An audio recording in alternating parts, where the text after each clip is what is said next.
So once again, a very good afternoon to all our viewers who are joining in for our noontime live stream session today. Good afternoon to our viewers who are joining in today for our live stream and taking yet another look at a practice paper to brush up on our English fundamentals. Okay. So as we begin for today, just a brief recap, we look at some practice questions that have been quite popular or common over the years that allow us to perhaps refresh our memories as well as to brush up on certain language fundamentals or blind spots that you might have had in tackling these common questions. Okay. Let's start off with this paper for today. Today we will be taking a look at the paper, as you can see on the title of today's live stream. Taking a look at the P5 paper from 2023 all the way from Tao Nan School in the East. Okay. As you'll see later on as we go through some of these questions, the questions over here are anything but easy, so you need to keep your eyes and ears sharp and open as we go through them. Okay. Before I begin also, I think it would be great if you can prepare some writing materials if you need some sheets of blank or rough paper, or even better if you have a notebook to take down some of the notes as you go through the questions over here. While the exact question might not show up again, some of the similar styles or similar forms of questions might show up as well. So you have to be mindful of this as you do your revision. Okay. Along the way also, if there are any popular or common questions that tend to show up quite often across different schools, I'll point out to our viewers as well so they can take note to pay closer attention to these questions as we move into the end of the year in our school period. Without further ado, let's get started. We start off with question 1 of our grammar MCQ. As always, grammar MCQ will comprise 10 questions, testing you on a range of grammar abilities. First question, Abram and Noah blanked each other at the camp last week. So what are some key points or key information in this question that we should pay attention to?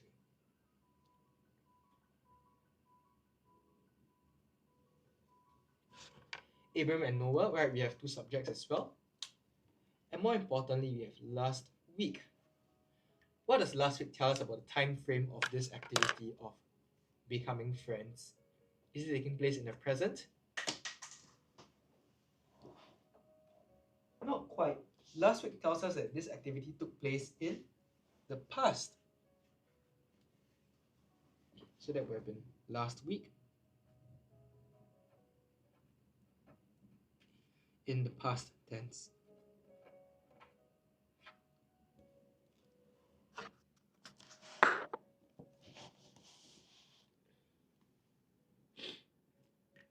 So that relates to the verb in the question over here. Based on the time frame, we should be looking at the verb over here that is in the past tense.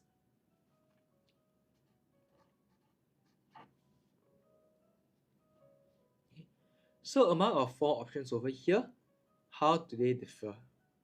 Okay. Befriend over here, befriend is the base form. Befriends over here is for the singular verb, right? Singular in the present tense.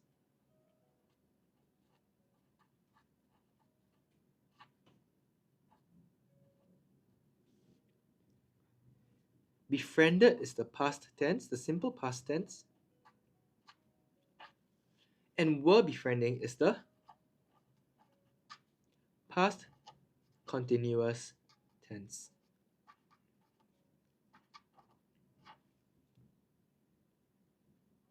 For this question, we are just looking at the verb of an action that was taking place and had completed in the past. So we should be sticking with just the simple past tense, option 3. Okay, option 3. So for those who have gotten it right, well done. Okay. Along the way also, for some of these questions, if you think you have the answer ahead of our explanation, feel free to drop them in the comments or in the chat. So if you get it right, well done. Okay. And if you have any questions also about any of the words or any other questions about our programs here at Writers at Work, please feel free to raise them as well and I can address them on the spot. All good? Alright, moving on to question 2. Question 2, this is quite a common question. I wouldn't say it's especially difficult, but it is a common one. Okay, so let me just put an asterisk or star over here to bring it to your attention. It isn't too tricky once you've understood how to answer it, but it shows up quite often. I would say this is about a basic or medium level question to weed out the lower ability students. Okay, so this question is for quantifiers.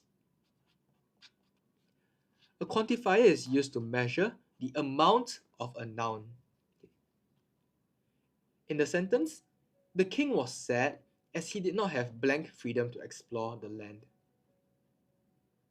Okay, so there are two parts of this sentence over here. The first part, the king was feeling upset. Second part, the king did not have blank freedom to explore the land. Okay. Let's look at this first. Freedom. Is freedom a countable or uncountable noun?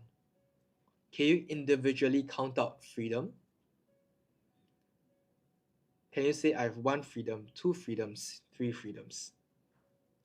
Right, uncountable as sorry, I can't really 𝐬𝐓𝐿, right? As correctly pointed out, freedom is an uncountable noun. Okay. So this is already an important note to take note of because that already eliminates some of our options. If you look at the options over here, few and many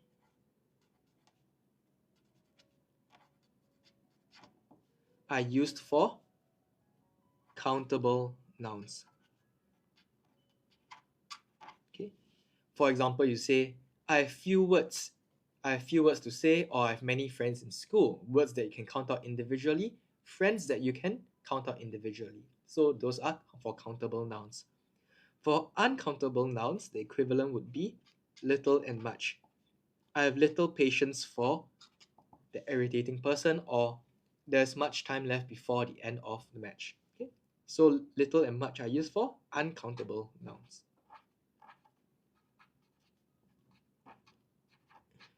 Since we know freedom is an uncountable noun. It should only be either little or much.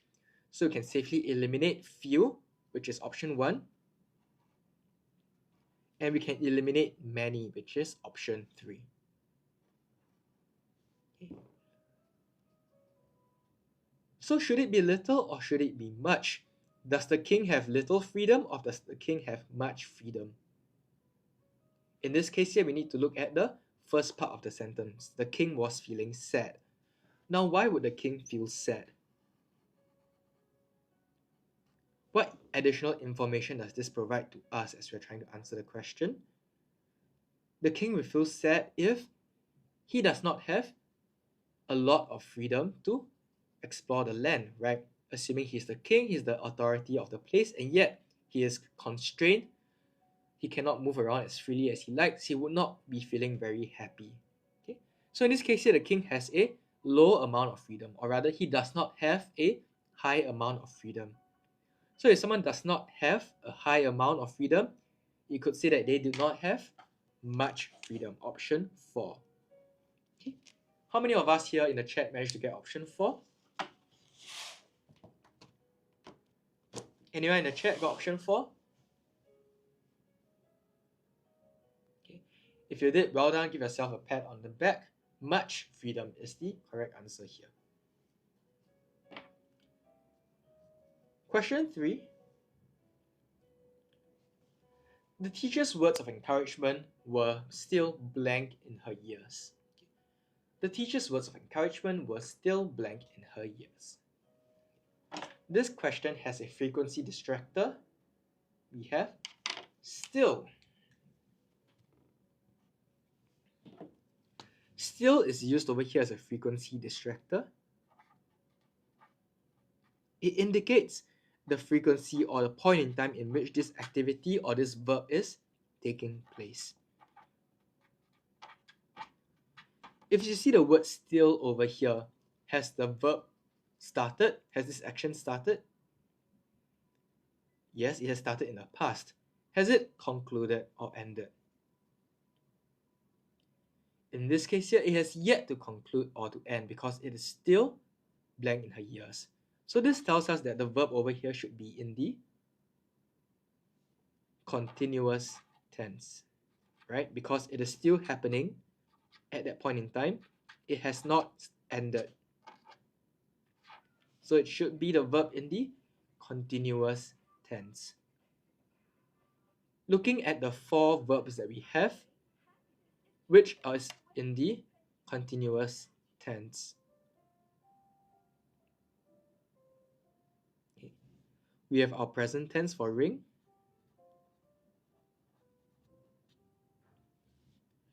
We have the past tense for rang, and rang is the perfect tense.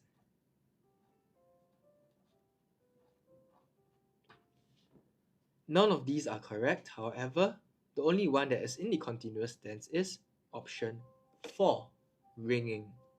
The teacher's words of encouragement were still ringing in her ears. Any questions? Alright, let's proceed to question 4. The show blank, please be quiet. Okay, so be careful over here. Please be quiet over here. It is in what tense? It's direct speech, right? Direct speech. In this case here, it is in the simple present tense.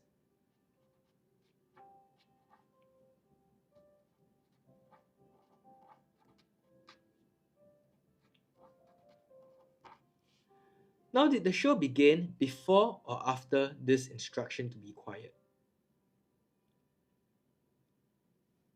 Did the show begin before or after this instruction to be quiet? In the end, the show needs to begin first before you can give the instruction to be quiet, right? So if you're looking at an activity that took place prior to a previous action that took place in the present, you should be looking at the present perfect tense.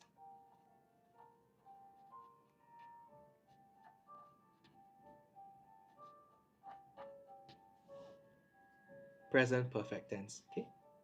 So let's transform along the line of begin.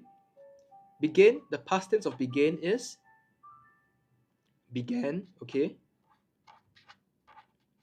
And the perfect tense of begin is begun.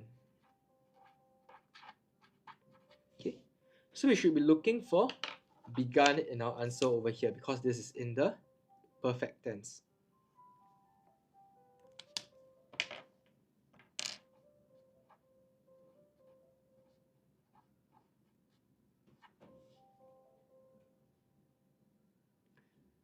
So we can safely eliminate option 1, begins in the present tense, and beginning in the continuous tense. We have begun for both options 3 and 4. So which one should it be over here? In this case here, we need to have the present perfect tense. Okay? The only one that is in the present perfect tense is option 3. Why? Because we see has over here. Has is in the present tense. Meanwhile, had begun is in the past perfect tense, so it is unsuitable for this answer.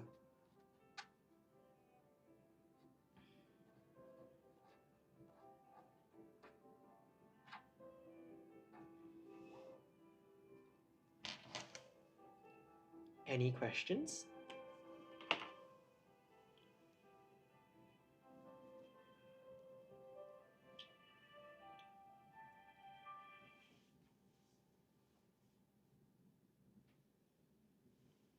Okay, so that leaves us with question 5.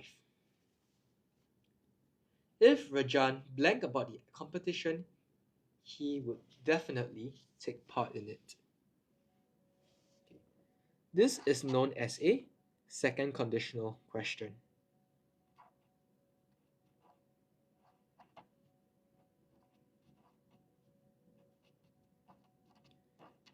A second conditional question is a question that takes with the verb in the past tense. How do you know this is in the past tense? We see would over here, right?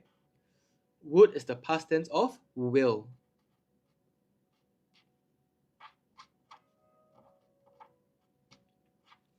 So this gives an indication that in the first half of this conditional,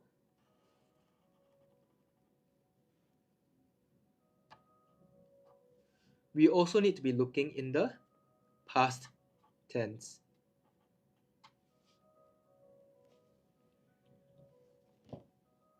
Okay. Among these four options, the only one that is in the past tense is option 1, knew. If Rajan knew about the competition, he would definitely take part in it. Okay. Any questions? Alright, so now there may be a bit of contention over here. This is called a second conditional. Is there a first, second, third conditional? Well, yes, there is. That's why there's a numbering system over here. But can you guess what are the first, second, and third conditionals?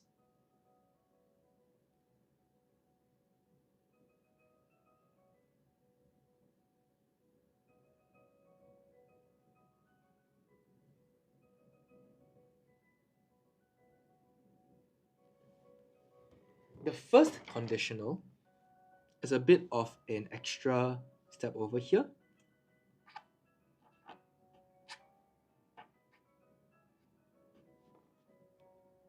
The first conditional, you have if something in the simple present tense,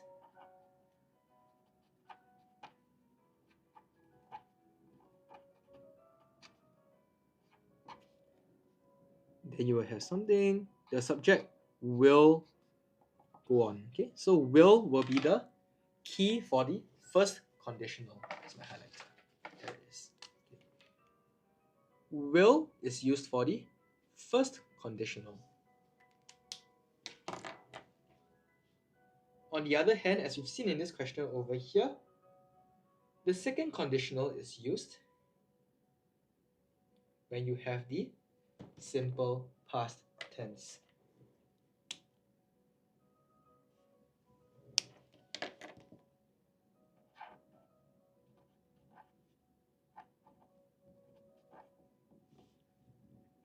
If something in the simple past tense, if Rajan knew about the competition, knew being in the past tense, he would, and any action that follows after it. Okay. So would over here is the key for the second conditional. Okay. Is there a third conditional? Well, certainly there is a third conditional. It needs to be in the past perfect tense. Okay.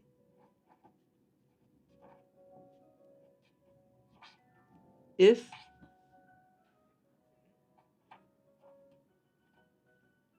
past perfect. If Rajan had known about the competition, he would have. Oops, I need to space it out a bit.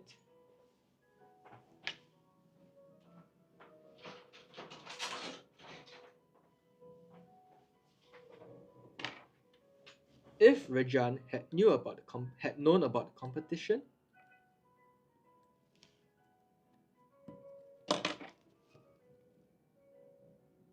he would have participated in it. Okay.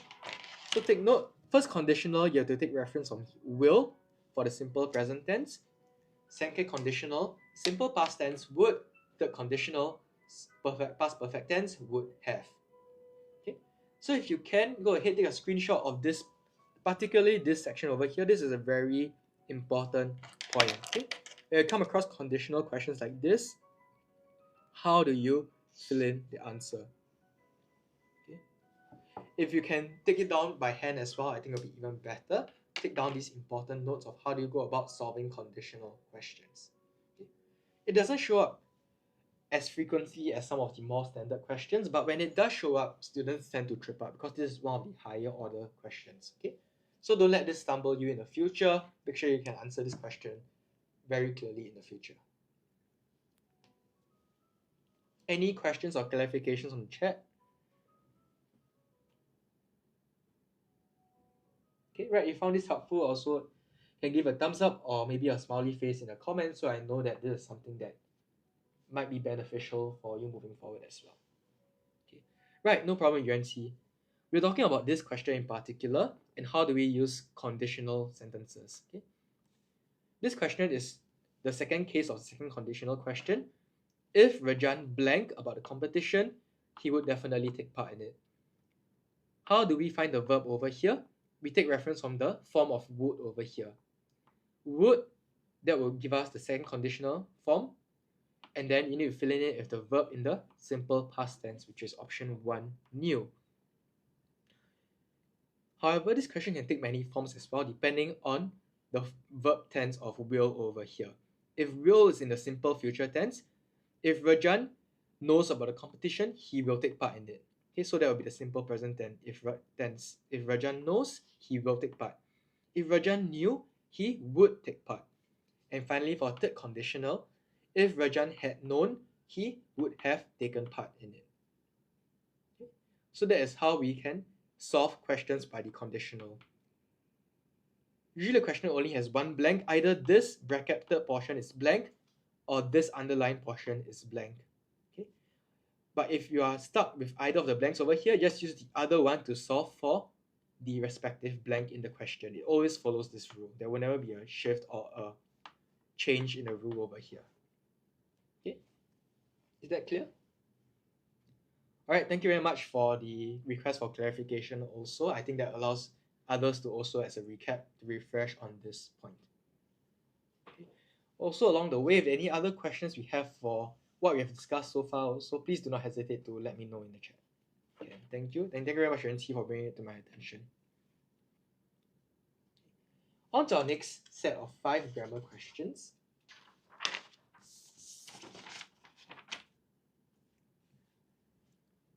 Okay.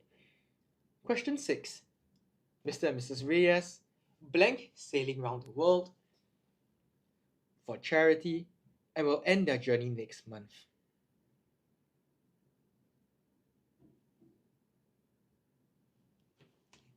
Mr. and Mrs. Reyes blank sailing round the world. Sailing, we see sailing, the verb sail with ing. What does this tell us about this verb tense? It is continuous. Right? Sailing is the continuous form of the word. Okay. And will end next month. Okay. Next month tells us this takes place in the future.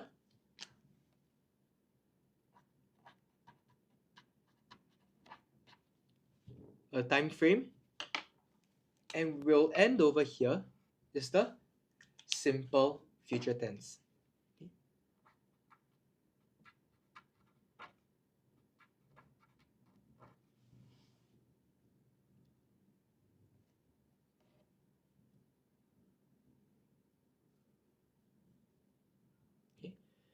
So if we know that this verb of ending next month is in the future tense, right now it is in the present continuous tense.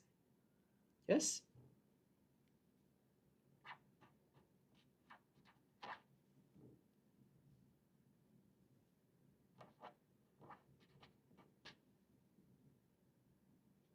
Present tense. Okay. However, there's an additional element to this. They are sailing in the present. They started sailing before this statement was made, right? They started sailing before this sentence was being made. So if we're looking for an action of sailing that took place prior to a present point in time, it needs to be in the present perfect tense.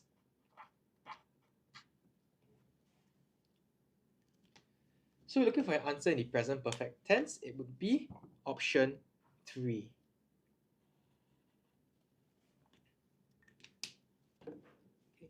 Okay. Option 2 is your past perfect tense, which isn't the case over here because we're looking at the present tense.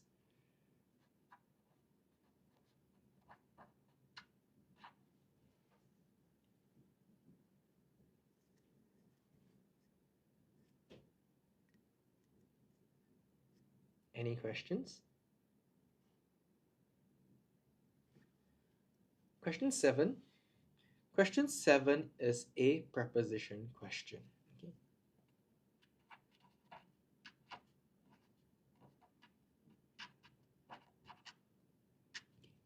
Preposition questions. By emerging first in the photography contest, I had won blank myself a pair of free tickets to the zoo. So which preposition should be used over here to indicate that I had won the pair of tickets and I intend to use it? I intend to use the tickets that I won.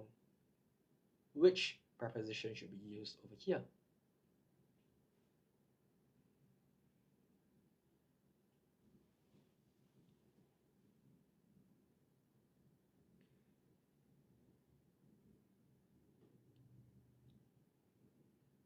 To answer this question, take a look at to win for myself. I had won for myself a pair of free tickets to the zoo. Okay. So this will be for my benefit, for my enjoyment of the tickets over here. So I won it for myself.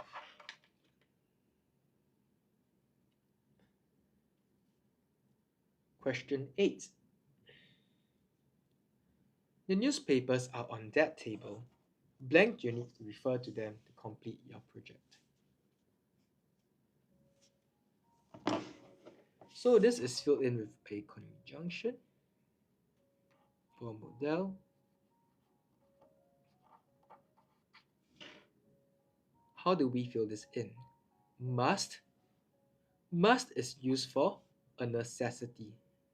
You must do something, right? On the other hand, could is used for ability. Okay. Do you have the ability to carry out certain tasks is used with the modal of could.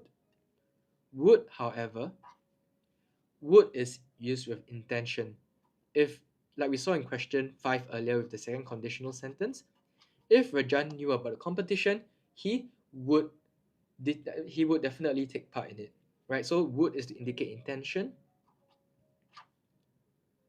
However, should is for suggestion.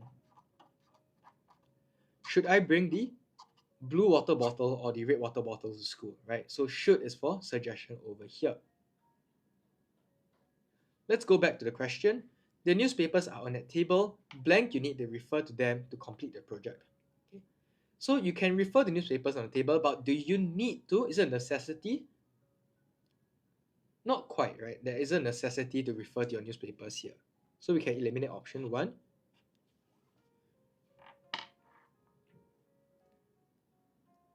Here you are offering the option to your person you're talking to or addressing. You're offering the person the option to use the newspaper for their project. So to offer someone an option is to suggest to that person if they need to use the newspaper. Okay, so that can be option 4. Should you need to refer to them to complete the project?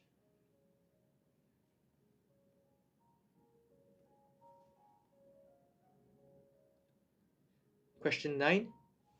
The student blank speech I like has been selected to represent the school in an oratorical contest. Okay. First thing to take note of oratorical.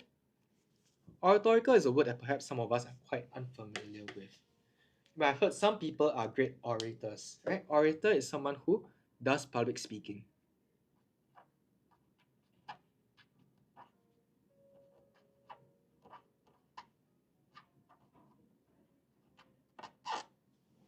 Someone who does public speaking is an orator.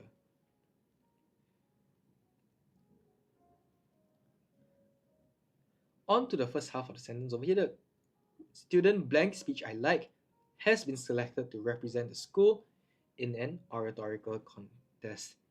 This is what is known as a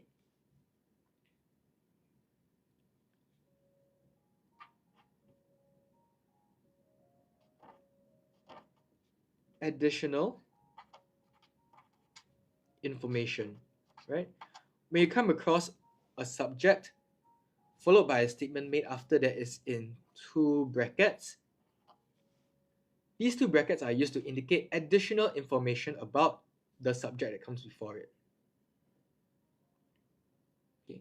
So this student, blank speech I like.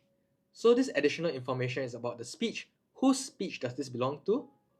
This speech belongs to the student. Okay, so you should be using option 4. Whose is a possessive pronoun to indicate ownership or to indicate who does the speech belong to, who made the speech.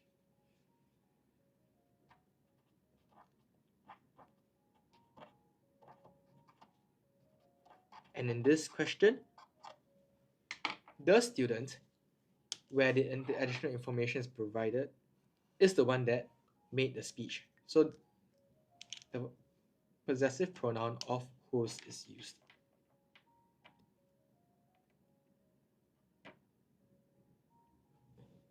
Who, which, and whom are relative pronouns.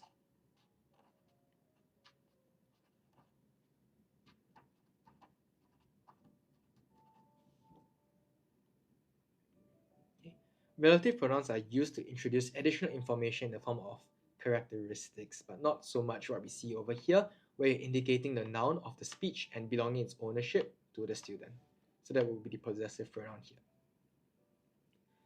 Finally, question 10. You have to admit that the idea is original blank you. Okay, so take note, take out your highlighters or your different colored inks and pens. This is a popular question.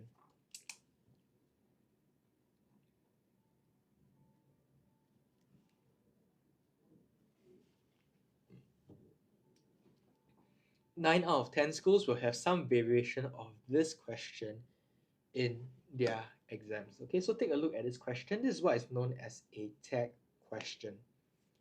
A tag question consists two parts. You have your main statement at the first half of the sentence.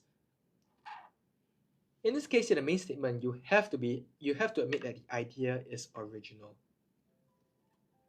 The main subject of this sentence is you, right? You as the subject.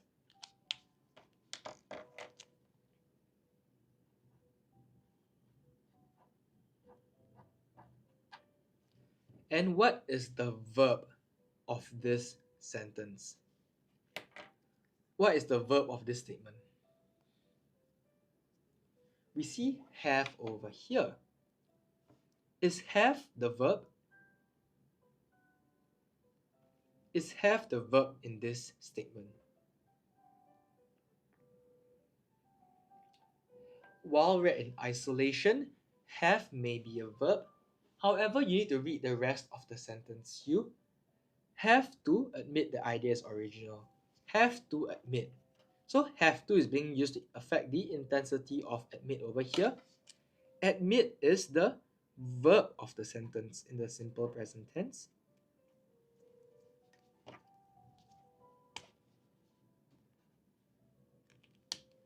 Have to is actually an imposter verb, right? Imposter, like you have it among us. In this sentence over here, have to carries the idea of must, right? You have to do something, you must do something. Okay? So have to over here is taking on the role of a modal verb. So in this case here, it's not read as the verb of the statement. Okay, so be careful of this trap over here. In this case here, have to is an imposter. The actual verb in this statement is admit. How does that affect our answer? Okay, on the second half of the sentence, we have blank you over here.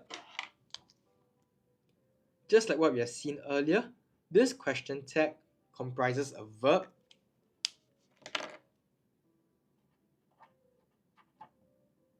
and a subject. Okay? And the subject is the same as the main statement, you. Okay? How do you go about answering or finding the verb? There are two rules we need to follow. First rule, it needs to be in the same tense as the original verb in the main statement. Okay, admit over here, what tense is admit in? Admit is in the simple present tense. Right? Anyone disagrees or anyone doesn't understand why is admit in the simple present tense?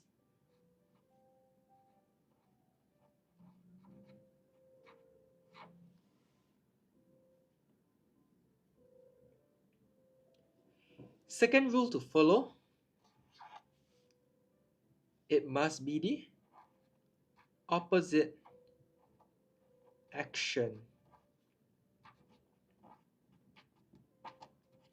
What do I mean by opposite action? Let's break it down into positive, negative action.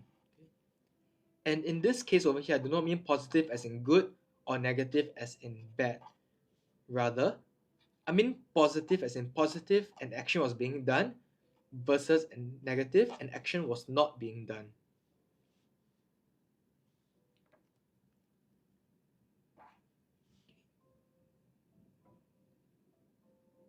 In this case here, our verb is to admit, right? You do admit that the idea is original.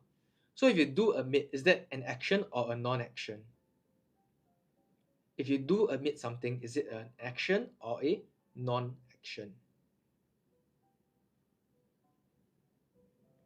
It is an action, right? You do admit something, you're acting on something. So there is a positive action over here. Something is being done. Do action.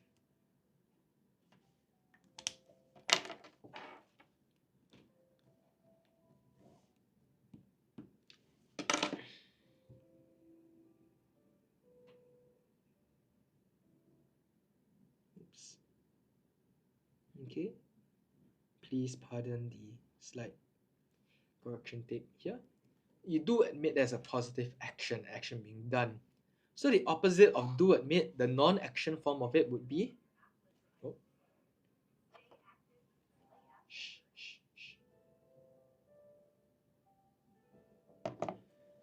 the opposite of an action is a non-action. You do not admit.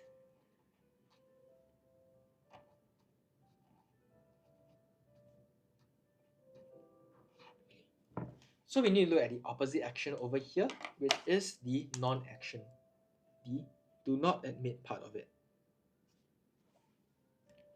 So let's go back to our options over here. We have 4 options of don't, won't, haven't, and wouldn't. Which of these 4 options over here match the 2 criteria that we set out of the simple present tense of the negative non-action? On first glance, none of them fit the answers, right? However, this is because all 4 of them are contractions. Contractions are words that are shortened. Okay, so let's do a favor and just expand out the contractions. Don't is the contraction of do not, right? On the other hand, won't is the contraction of will not.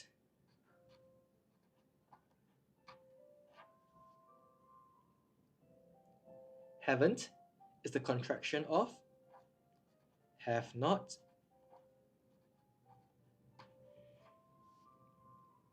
And wouldn't is the contraction of would not.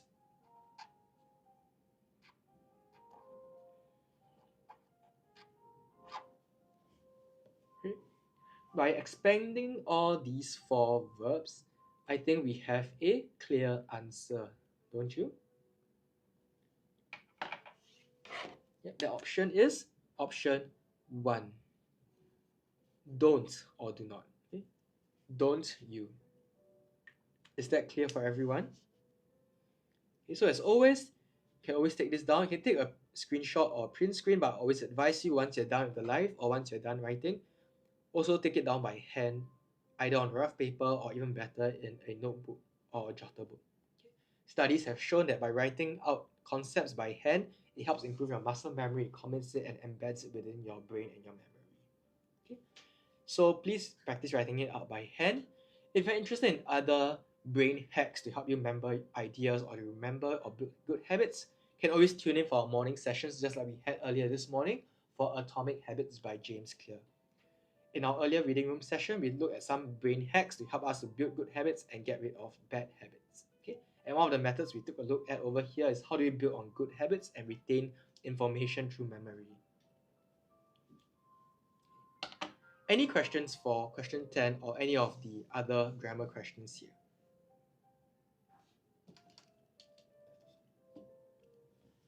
Okay. If there are no questions, you can give a thumbs up or put a smiley face in the chat so that I know that we are good to carry on.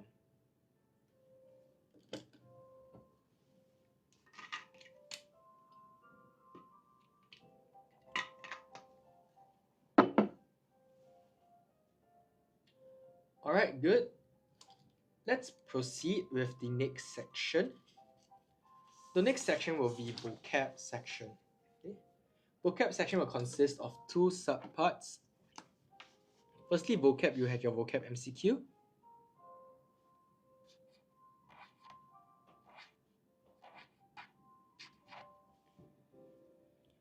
You will have your MCQ in the style of fill in the blank questions like what we had for grammar just now.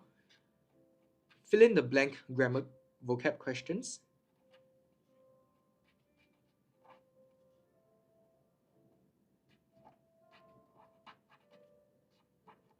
For a total of 5 marks. Followed by your vocab close passage.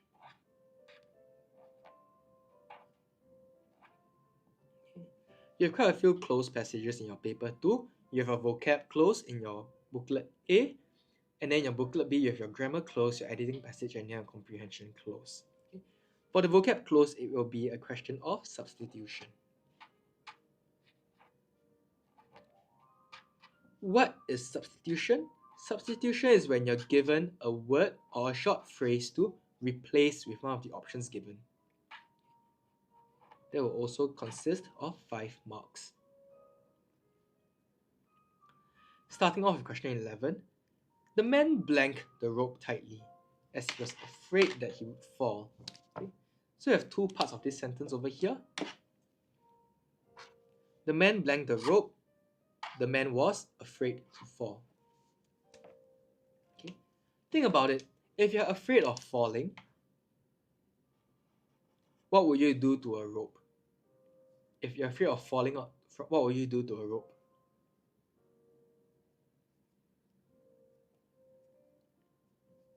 Okay. Keeping that idea in mind, let's take a look at the 4 vocab words over here. The first vocabulary word option is to haul. To haul is to carry or lift something heavy. For example, every morning you need to haul your school bag or your backpacks to school.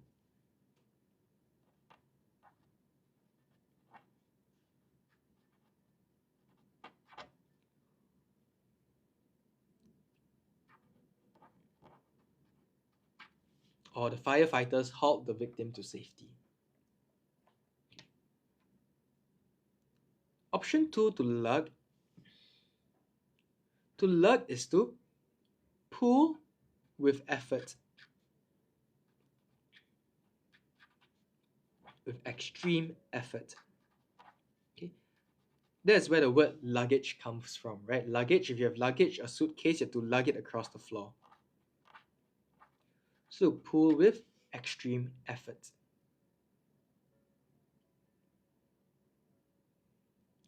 To clasp. To clasp is to hold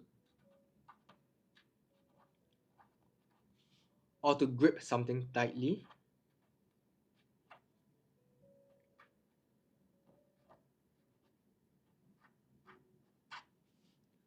Usually this is between your hands.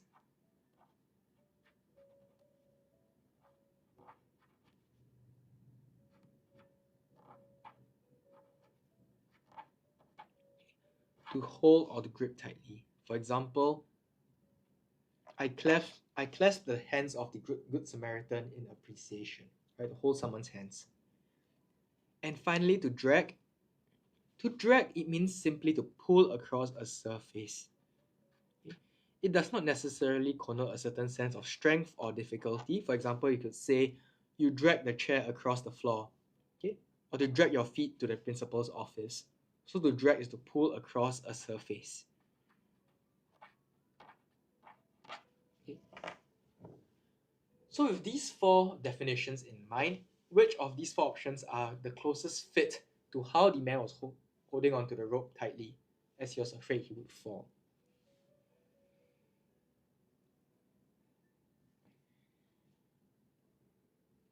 Among these four, the closest fit would be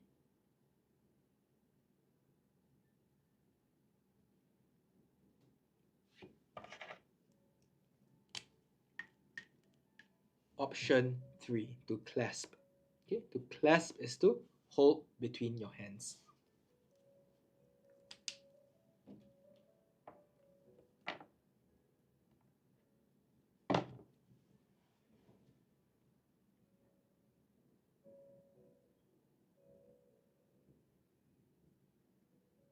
Question 12. Okay, let me just put this on the screen so that I can see the previous question. Question 12. 𝗪𝗲𝗓 blanked after learning that she was not selected as the star pupil. 𝗪𝗲𝗓 blanked after learning that she was not selected as the star pupil. Now put yourself in 𝗪𝗲𝗓's shoes. How would you feel if you were not selected as the star pupil?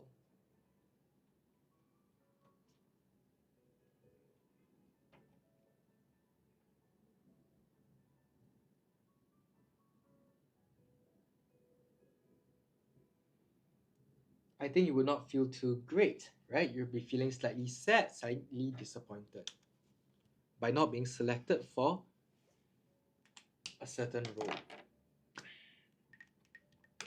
Right? You'd be feeling upset, sad, or disappointed.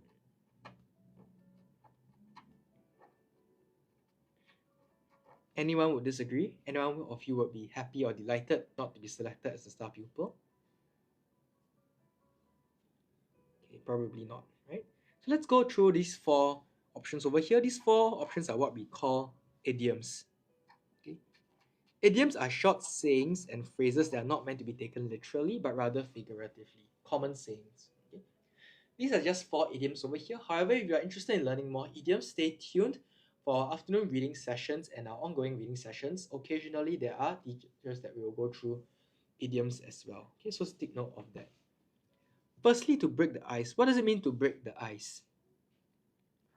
When you go to your school camps, when you go to your work, when you go to your team building exercises at workplaces, you have icebreakers, right? So icebreakers are used to get to know some people. So to break the ice is to getting to know people.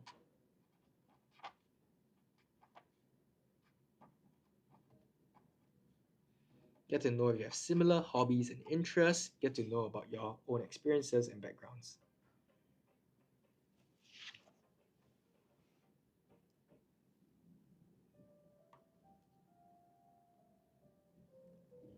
Next, we have set on the fence. What does it mean to be set on the fence? A fence is used to demarcate the boundary between two places, right? You put a fence to separate out the field from the farm. Okay? So to be set on the fence is to be unable to step on either the outside or the inside. It means to be undecided or uncertain about a choice.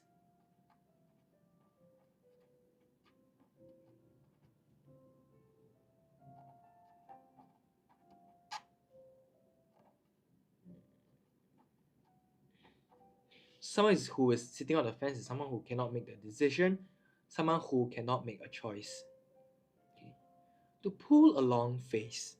Okay?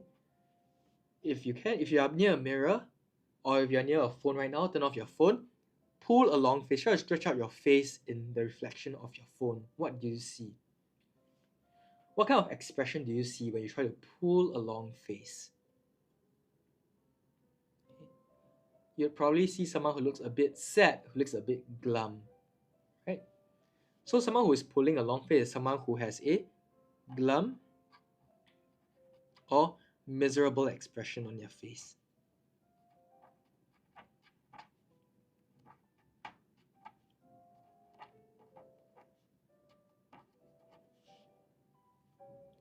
And finally, option 4, to shed crocodile tears. What does it mean to shed crocodile tears? Okay. For our viewers in the chat, any of you are interested in reptiles and crocodiles? Any of you are excited to go to the zoo to see these crocodiles? Right? Some of us are interested in reptiles and crocodiles, right? Now my question here is, do crocodiles exhibit emotions? Do crocodiles get happy on their birthday? Do crocodiles get angry when they're with their family members? Do crocodiles exhibit human emotions? Now, unfortunately not. At least the science has not yet proven that crocodiles have emotions, right? So how does this relate to shedding crocodile tears? Why do crocodiles shed tears then if they are not feeling sad or miserable? Does anyone in the chat know why do crocodiles shed tears? If you have another device with you, you can quickly Google or chat with ChatGPT. Why do crocodiles shed tears? What answers do you get from Google?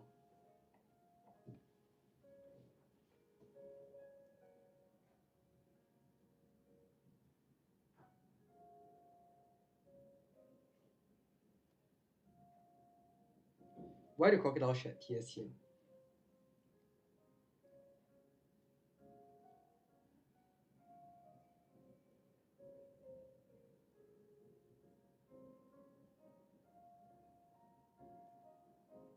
Okay. Crocodiles shed tears because, unlike mammals like you and me, they do not have sweat glands. They do not have pores on their body surface. So how do they produce sweat on their body? This sweat is collected and produced from their eyes. Okay. However, because the sweat droplets come out in the form of water droplets from their eyes, it has the appearance of tears, as if the crocodile is crying, but all the crocodile is doing is sweating on a hot day. Okay. So it looks like a crocodile is crying or feeling sad. However, all it is doing is sweating. It is not actually feeling sad. It is not actually crying, right? So that brings us back to our idiom over here. To shed crocodile tears is to show or to express.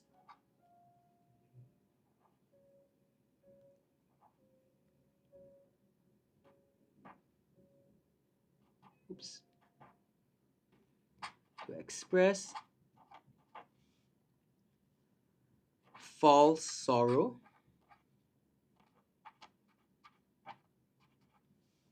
or pity. Okay. If you see someone is shedding crocodile tears, that means they're just faking feeling sad or feeling pitiful. Okay, so to have these 4 idioms on the page over here, let's go through these 4 options and look back at the question over here. Which of these 4 idioms best describes Jamila's emotional state after she found out she was not selected as the star pupil?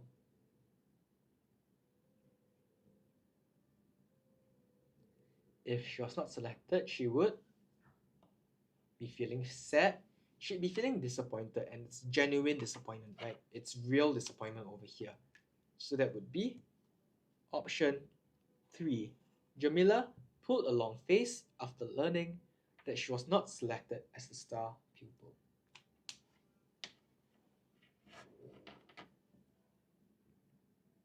Is that clear?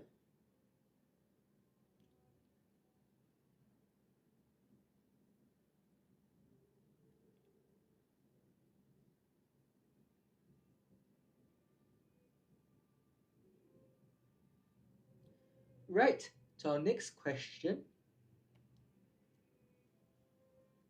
Question 13. Question 13. The waiter in the water in the tank was so blank that we could not see the fishes clearly. the water in the tank was so blank that we could not see the fishes clearly. In our options, we have dim, dull, hazy, and murky. All four referring to optical clarity, all four referring to light quality over here.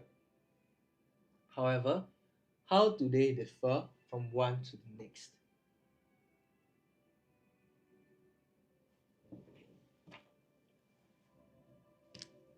Firstly, dim is used to refer to brightness or light intensity.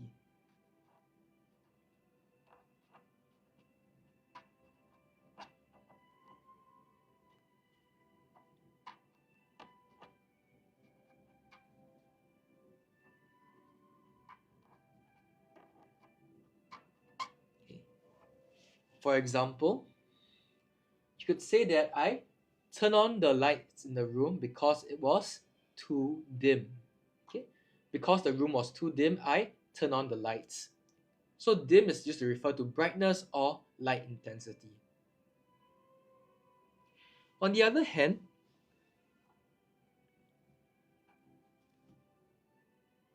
dull is used to refer to shine or color. If you don't wash and polish your school shoes, they become dull over time, right? They pick up dirt over time due to wear and tear. So your school shoes become dull over time. They're lacking in shine, they're lacking in color. Hazy and murky, they are pretty similar actually. Hazy and murky are used to describe unclear visibility. You cannot see something clearly.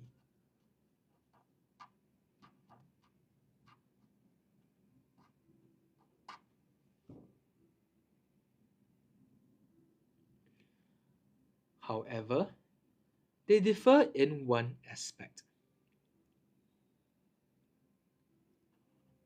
Hazy is used to describe the air quality or the atmosphere.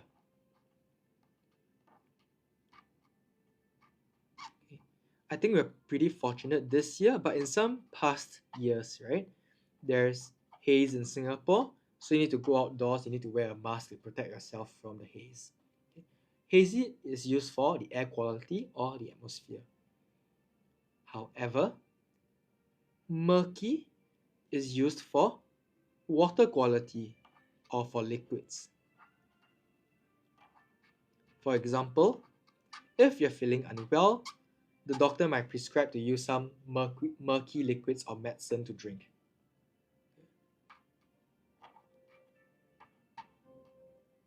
Okay, so there's the difference between murky and hazy.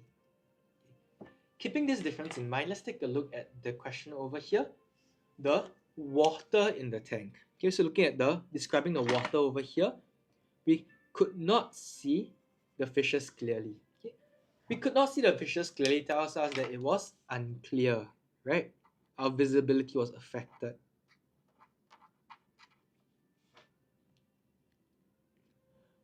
Meanwhile, looking at water in the tank. So you're looking just at water quality. So with these 2 points in mind, our answer should be option. Okay, what do you think in the chat? If you have stuck around for the explanation, which option do you think it should be for question 13?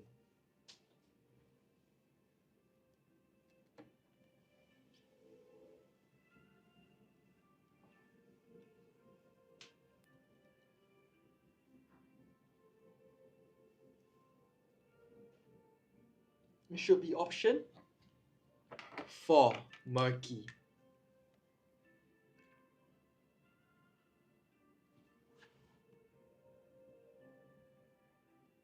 Okay. Because we're looking at unclear water quality. Question 14.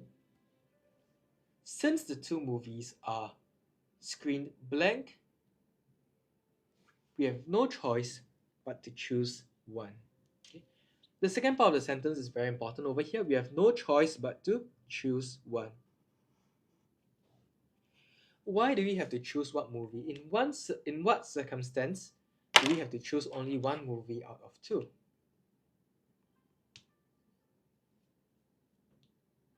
If they are playing at the same time.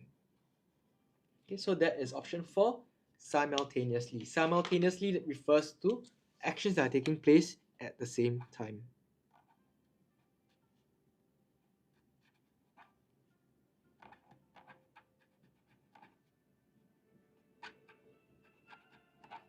Okay. Since these two movies are taking place at the same time, we cannot watch both together because they are in different theaters or in different locations. So we cannot watch both of them at the same time. How about the others? Consecutive refers to things happening in sequence, right? If it's week 7 or week 8 in school, you have consecutive WAs on consecutive days of the week, right? So one day after the next in sequence, okay, consecutively. Frequently refers to things that are regularly occurring. Okay. For example, you could say, I'm frequently late for school, so I get punished for it. If I'm frequently late for school, I'm regularly late for school.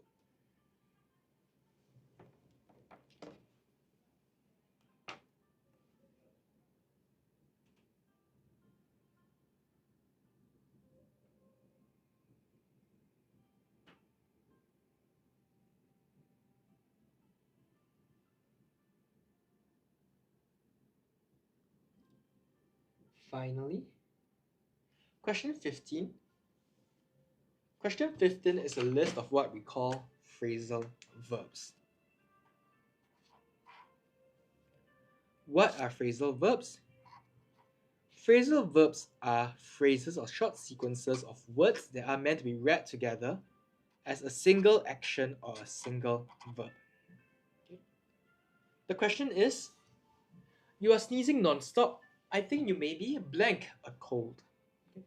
So which of these phrasal verbs are used over here?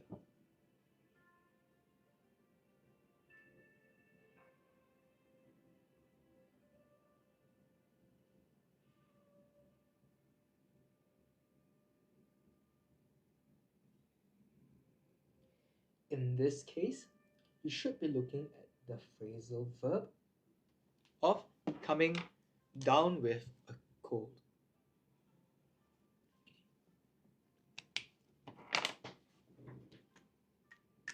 To come down with a cold is to contract. To contract or to be ill with.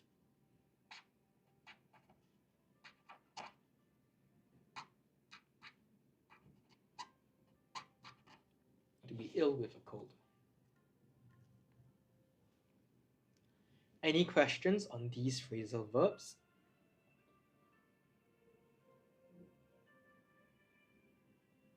Alright, if there are no questions, I think we can move on to the final vocab close section before we wrap up for today.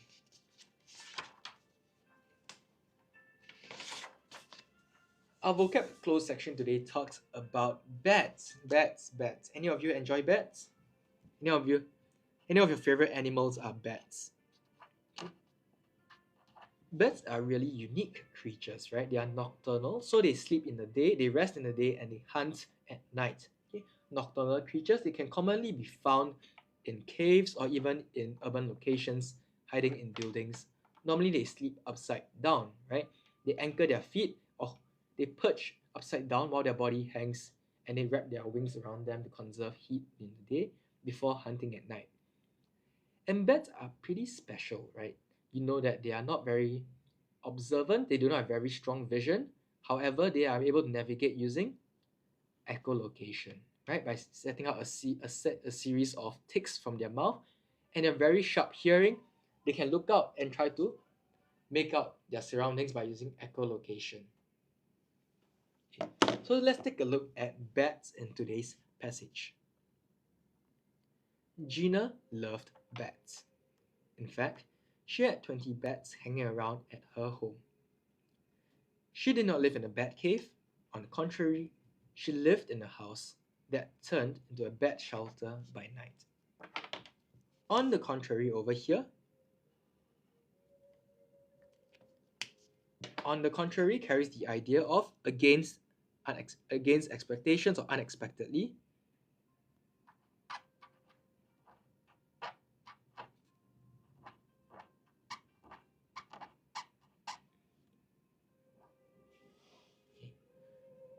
So that is question 16. If you direct your eyes down to the bottom of the page, which of these four options over here carries the idea of something being unexpected or against expectations?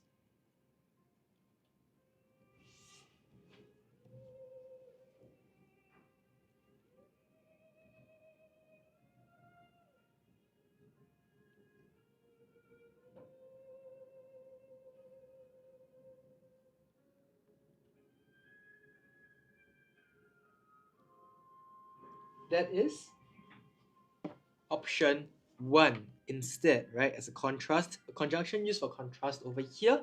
Instead, she lived in a house that turned into a bat shelter.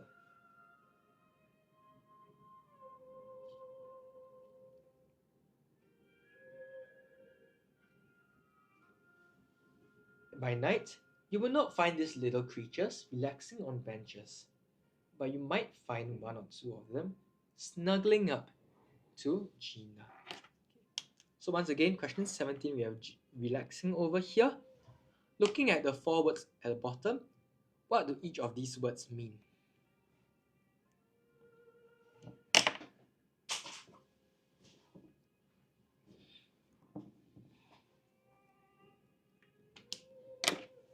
To huddle.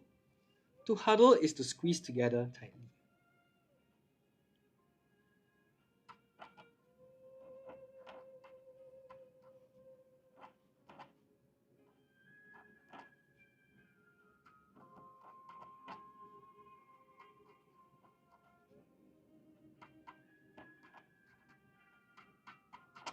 Okay.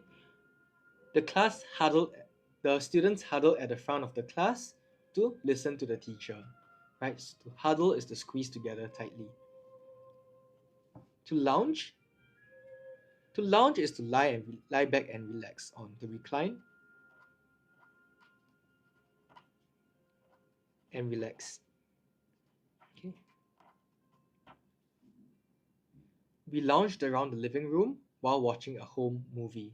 Okay, so the lounge is to recline and relax. To snooze and hibernate. Snooze and hibernate both carry the idea of taking a rest or a sleep. A snooze is a short nap. Right? I was snoozing away after a heavy lunch. Right? After lunch, you'd feel drowsy, so it's not snoozing away. To hibernate, however, hibernate is a long slumber.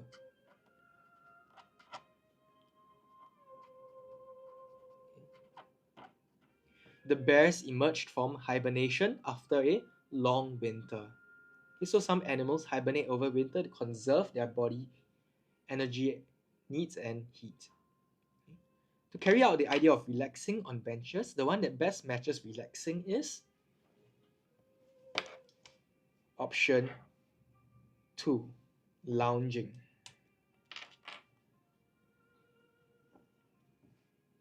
Now, you would not find these little creatures relaxing or lounging on benches, but you might find one or two of them snuggling up to Gina.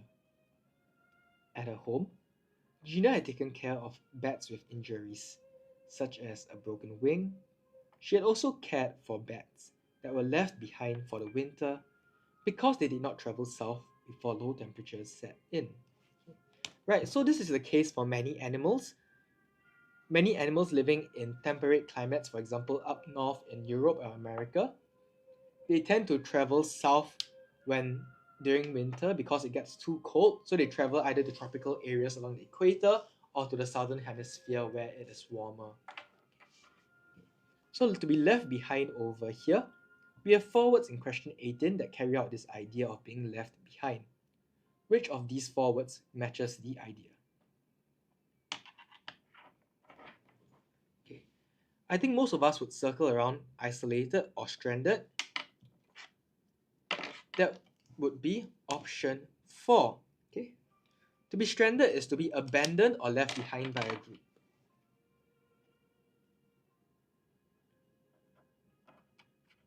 Abandoned by a group. Okay. For example, perhaps a pirate could be stranded on a deserted island.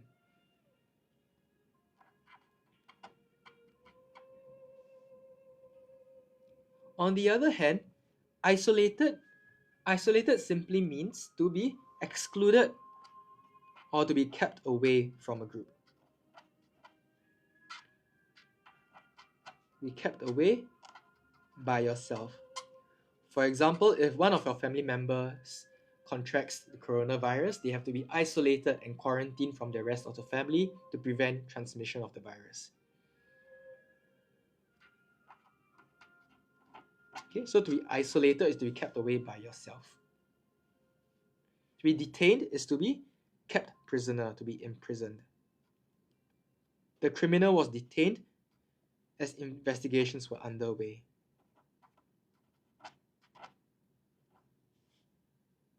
Okay. With the help of a vet, Niece Gina nursed these winged mammals back to health and then set them free. When she was little, she grew up on a farm where bats were a common sight. A common sight, something that you see around commonly, would be a familiar sight. Okay. Something that is rare is something that is hard or difficult to find.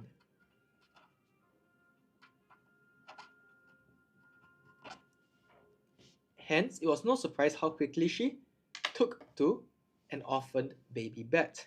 Okay. Took to is a phrasal verb. It's a phrasal verb that means to show a liking or an interest. Okay, so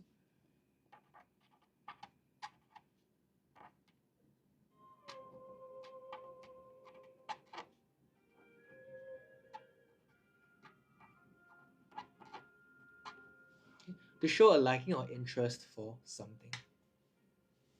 And that would be option 1. Okay. Gina liked an orphaned baby bat. Are there any questions? Alright, so that will be it for our noontime session. We'll be taking a short break for lunch, but stay tuned. Around 2:30 we'll be back to cover the rest of the paper, and if time permits, we can go through a second paper as well. Okay, so I hope to see everyone back after lunch over the next hour or so. If you have any lingering questions you might have, or any other questions you have from your own school papers or your own practices that you would like us to tackle together as a live stream, you can collect and take note of them. When we join back after at 2:30ish, we can go through these questions together as well as the rest of the questions in today's paper. Okay. Otherwise, thank you very much for joining in for our noontime session. Have a good break, and I'll see you all very soon in an hour's time. Okay. Bye-bye.